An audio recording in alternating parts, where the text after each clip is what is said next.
OBC एकजुटीत आगे सब तुम आगे बढ़ो, हम तुम्हारे साथ हैं। आगे सब तुम आगे बढ़ो, हम तुम्हारे साथ हैं।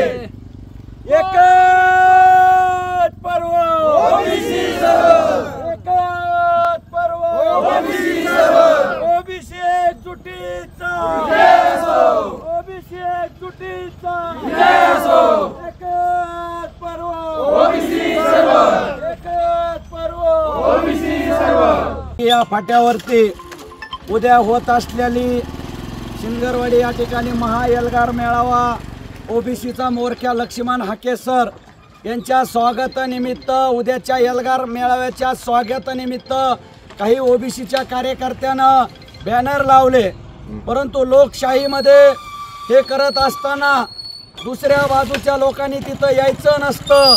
परंतु धडधडीत या बीड जिल्ह्यामध्ये जो प्रकार चाललाय, कुठं बॅनरवर कशा पद्धतीच्या चारोळे लिहिल्या जातात या ओबीसी बारक्या बारक्या बांधवाच्या विरोधात, तर कुठं आज आपण पाहतोय या ठिकाणी रात्रीच कुणीतरी मध्यरात्री येऊन काळं फासलंय। म्हणून आम्ही सर्व ओबीसी बांधव या ठिकाणी जमा होऊन त्या बॅनरचा दुग्ध अभिषेक केलाय। मला एवढंच सांगायचंय, ओबीसी समाज जोपर्यंत शांत आहे तोपर्यंत शांत आहे। या महाराष्ट्राचे मुख्यमंत्री, बीड जिल्ह्याचं पोलीस प्रशासन या सर्वांना या ओबीसी बांधवाच्या सर्व बांधवाच्या वतीने सांगू इच्छितो की येणाऱ्या काळामध्ये ही जी जुलूमशाही आणि हुकुमशाही आणि जो नंगानाच चाललाय, हा जर थांबला नाही तर हा ओबीसी समाज जोपर्यंत शांत आहे तोपर्यंत शांत आहे। एकदा की खवळला की महाराष्ट्रातल्या सर्व पुढाऱ्यांना चळो की पळो करून सोडेल, एवढंच या निमित्तानं सांगतो।